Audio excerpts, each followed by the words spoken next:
Hello friends, I'm Danny J. Norwell, author of Fairly Familiar and Snapshots of Spain, and you're tuned into my very first official AuthorTube video. Now, I do say official because I have been sharing some book reviews here on YouTube for about a year now, but I've kept those videos completely private and exclusively available to my mailing list subscribers. So if that is something that you think you'd be interested in, I encourage you to check out the link that I will share in the description of this video, and that way you can sign up for those links, those mailing list goodies like my monthly newsletter where you'll get behind the scenes looks into my writing career and just all of the updates first. But without further ado, I wanted to jump into today's topic, which is what happened with my paperback on release day. And this will specifically deal with self-publishing through Amazon's platform Kindle Direct Publishing, also known simply as KDP. So let's get into it.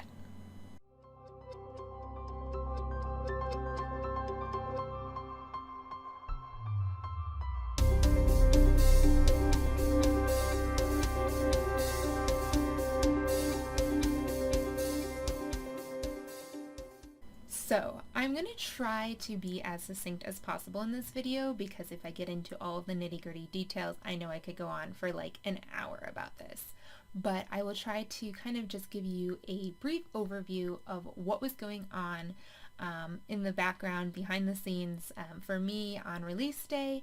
And for those of you who don't know me specifically, this could still be a really useful video if you are considering self-publishing your book through KDP, and specifically if you are considering doing KDP Select, which is the exclusivity program that Amazon offers. Now, there are plenty of arguments for being exclusively published on Amazon versus publishing wide and using a lot of different platforms, and I know a lot of my author friends prefer to do that. I won't get into the details. If it's something that you want to know more about, feel free to let me know in the comments and I can plan to do a different video on that. But let it suffice to say that I have now self-published 2 books, and both times I did my research, I considered both options, but for me personally, the right choice felt like going for KDP Select, which I said is that exclusivity program. You promise not to publish your book anywhere else, and you get some perks in return. There are some specific promotional options that are only available to authors who use KDP Select, as well as you get higher author royalties. So it felt like a win for me. The first time around, it was a completely positive experience, smooth sailing. I would have recommended it to anyone. The second time around, it was not as smooth of sailing. There were definitely some hiccups, the biggest one being that my paperback was not available on release day. So I want to let you know what was going on with that, and then also some tips that I would give to others who are looking to do this in the future or who find themselves in a similar position to me. Before we get into specifically what happened on release day, I think it's important to point out what the KDP process is like for the author, and I think the most important thing to know is that uploading and publishing your book in the ebook format and the paperback format is pretty much like having 2 separate products. They have their own pages on the author end of this, and they have their own guidelines and opportunities and possibilities. So although in the end it will show up on one Amazon page when your potential readers go to search for it, you as the author really have to treat it like 2 separate things. And this can be a bit frustrating, even though it makes sense in some ways. For example, an ebook needs to be reflowable.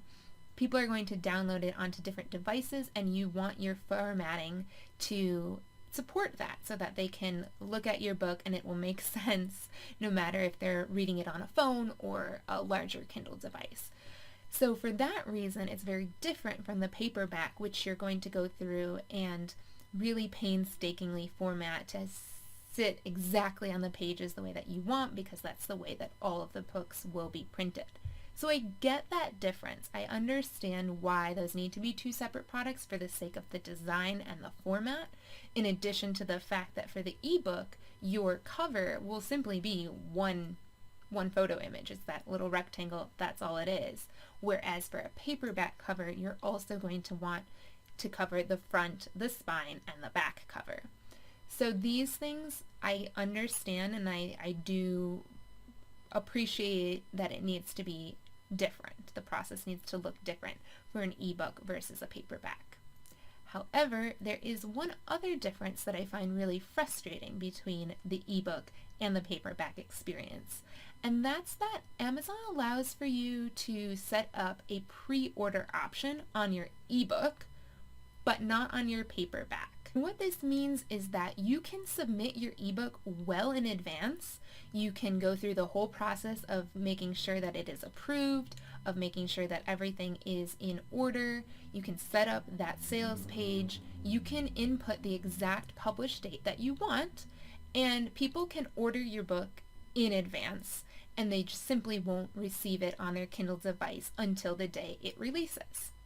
It's perfect, it's brilliant, it's great for the author because you're able to take care of those things well in advance, and yet you know that on the day that your book releases, it's going to be in your reader's hands. Win-win. However, for reasons unbeknown to me, Amazon does not offer this with paperback, which means that there's so much more guesswork and so much more stress when it comes to the physical book. Because there's no pre-order option, therefore when you submit your book and you request to publish, as soon as it gets accepted, it goes up onto the Amazon website, which is frustrating because, again, as an author, you're supposed to be promoting your book and promoting your release day. And so I, for example, had told my newsletter subscribers and my Instagram followers and all of the people asking me that my book was going to release on September 22nd, 2001. It was set in stone as far as I could tell. But when it came down to it, there was so much guesswork and there were those few hiccups at the end, and it just didn't happen. Which, of course, on me looks less professional and it looks less put together. And yet I had done nothing that, really caused that issue. It's simply the way that Amazon is set up. So let me tell you specifically what the issue was with my book, and then afterwards I'll go into some tips that I have for you after the insights that came with this experience. When you are publishing a book, you can order something called proofs or proof copies, and this is one paperback, or really as many as you want to order, but I ordered simply one that comes looking like this. It's got this not for resale watermark, which is kind of annoying, but it's understandable. It's simply for you as the author to see what the cover is going to look like, what the spine is going to look like, what the back cover is going to look like, and all of the pages in between. And this is really important if you are self-publishing. I 100% recommend that you get a proof copy like this so that you can see your book in the flesh. You can see what it's really going to look like before you submit it to be published. Now, the book does have to go through some automatic review, some automated review. So it is checking that your book meets all of the guidelines, but it's a computer automatically checking that. It's not a person really taking a look, which comes at the very end. So the computer said that this is perfectly fine. I agree. To be fair, when I submitted this cover, there is a little bit more on this edge that didn't make it into the final cover. For example, there's a curly Q on this N that you don't see in the proof copy. I noticed it, but I thought to myself, you know what, you could still read it perfectly fine. I like the way that it's sitting, and I'm happy with it. So I approved this on my end. I said that it was all good to go. Made a few changes to the inside formatting, little things that I noticed, typos that I noticed because it feels different when it's in print than on your computer or even printed out on loose leaf paper. So I made some changes, but for the cover, I was perfectly content. Then I got to that time period really near to release day when the guesswork comes in. Because like I said, as soon as you submit your book to be published, it can go live as soon as it's accepted. As soon as they say, yes, this book is ready and we've approved it, it could go up anytime. They give you a 72-hour window, which of course is difficult when you're trying to get it to go live on a specific day.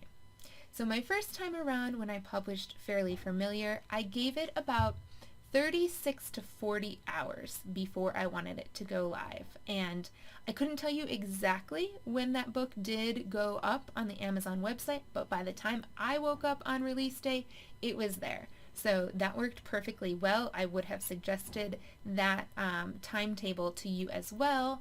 However, when I used it for Snapshots of Spain, it did not work. In fact, the day before my release, I got an email that my request had been denied and my book had not passed the human check, and the reason was exactly because of that ends curly Q.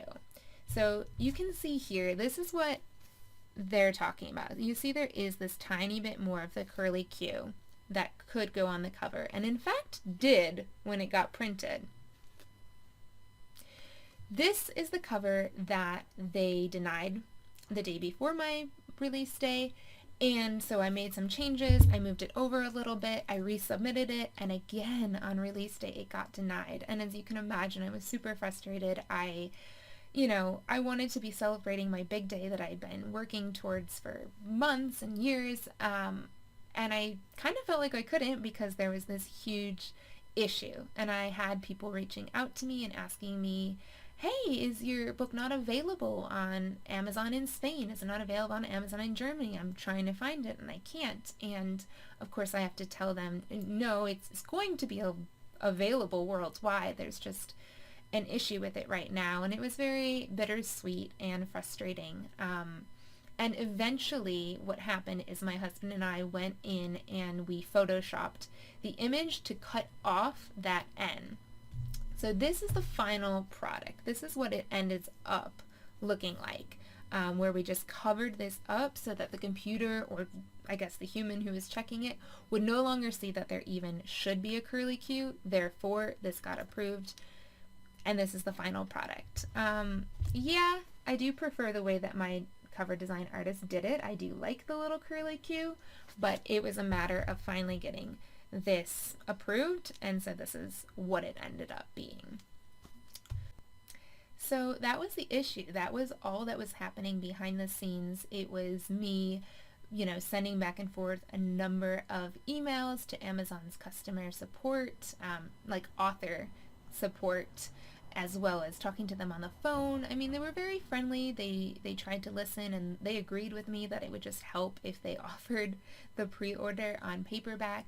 But unfortunately, the people I was speaking to didn't have any control over the situation. And so it was just really frustrating, and it did make me question my decision to publish exclusively through Amazon because, of course, had I gone wide, then the book would have been available on other websites such as Barnes & Nobles or Ingram, and then this wouldn't have made that much of a difference to me. But that was the reality of what happened to me.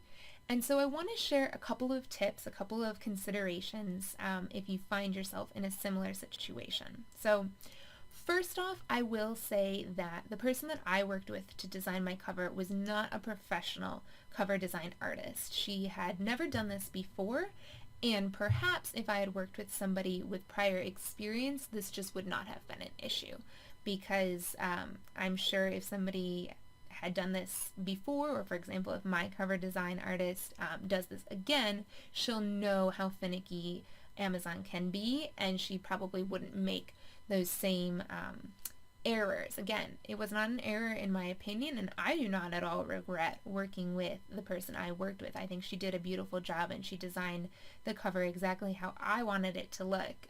It was just that Amazon was a bit frustrated with it, which of course then ended up in me being frustrated. So that's one thing. If you work with a cover design artist with a lot of prior experience, perhaps this just won't be an issue for you whatsoever. In addition to that, simply not going with KDP Select and publishing wide, like I said, if you are publishing on different platforms, and even if you're using an aggregator to publish on different platforms, then you are not specifically working with Amazon, and any issues like that would be dealt with through the aggregator. And that could definitely resolve some of these issues of your own time and your own frustrations. But of course, that is probably going to involve more of a time investment. either in getting to know those different platforms and submitting them all yourself, or a money investment in hiring an aggregator service to do it for you. However, if you do decide to use Amazon KDP Select, which I will be honest, I don't totally disagree with that choice. It is what I am doing. So if you choose to do that, what I would say is simply publish your book 2 to 3 weeks before you actually want to release it. And I myself didn't want to do that. I thought it would be anticlimactic. I thought that, I want the book to go up exactly on the day that I say it will. But the reality is 9 times out of 10, especially as an indie author, people are not going to be searching for your book before it goes live anyways. So until you tell people that your book is available on Amazon, there's a really good chance that they're not going to order it or look for it or even know that it's there anyways.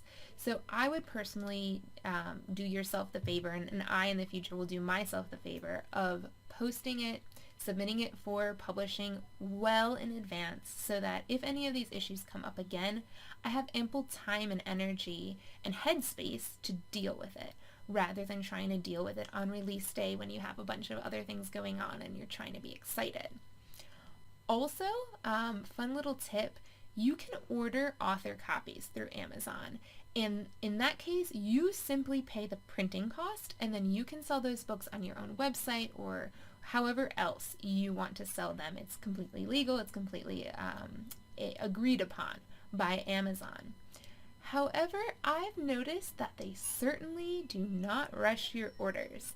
They very much slow down how long it takes you to get your author copies, I assume, so that people will buy it through Amazon instead of buying it through you. Obviously, when people purchase the book through Amazon, they know that they're going to get it quickly. If they have Prime, they're getting it like 2 days later. Whereas if they order it through the author, it can take up to 2 or 3 weeks, because it takes at least 2 weeks, in my experience, at least this time, to get my author copies from Amazon. So again, if you want to be able to sell those copies and if you want to be able to send them out close to your release date, I would definitely recommend publishing early, ordering those author copies early, and then all of the headaches, if they come up, will be dealt with early. And finally, if you are watching this video because you find yourself in the exact same case that I was in, it's already your release date and you're already frustrated because you're already in this position, then this is my advice for you. If you like the way that your cover looks, then just keep submitting it. And this is probably the most annoying piece of my story, because when I was talking to Amazon through the emails and through the phone calls, they were telling me, we're really sorry, we understand what you're saying about that little curly Q on the end not being important, but these are our guidelines and they're set in stone. So when you are creating your cover, if you're using the create cover option, the Kindle cover creator I think it's called, there's this little outline that's called the safe zone, and nothing should go into the safe zone that is vital to your cover. So for example, the title. And because that little end of the curly Q was in that zone, they were telling me that I wasn't meeting the guidelines, and therefore they simply could not approve it. It's something that is non-negotiable.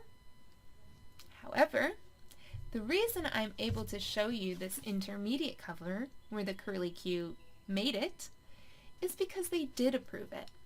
After I submitted the exact same cover twice, and perhaps because I had all of these phone calls and emails, they did approve the exact same one that they denied twice. So I'm just saying, if you are consistent and you are persistent and perhaps they just don't want to deal with you anymore, they will actually approve it. At least that has been my experience. So if it is release day, if you are frustrated, if there's nothing more you want to do to change your cover and you just want it to publish the way that it is, I would say just go ahead and keep submitting it.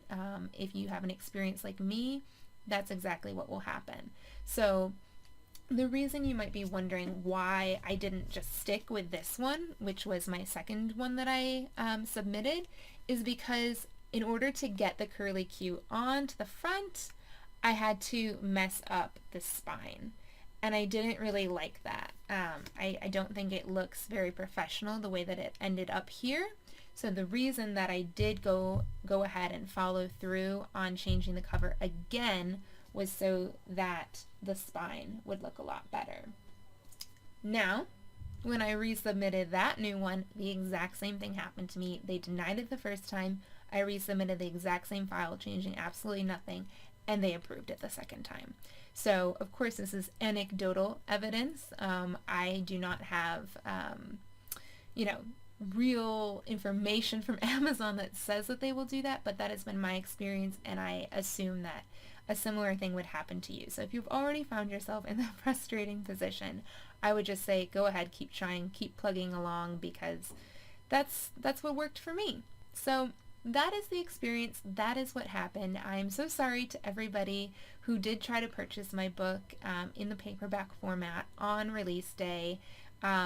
It was really sad and frustrating for me that it wasn't available until I think the afternoon of the day after release day. But, sometimes there are just bumps in the road, and that's how it goes. So I hope that these insights have helped you. I hope that they give you something to think about, some food for thought when you decide how you want to plan your release. I absolutely do recommend publishing through Amazon in some capacity, but deciding whether or not you want to go exclusively with them is up to you, and I hope that these tips and thoughts will help you make that choice. Again, I'm Danny J. Norwell. Thank you so much for watching my video, and I hope that I'll see you again soon. Have a great day. Bye-bye.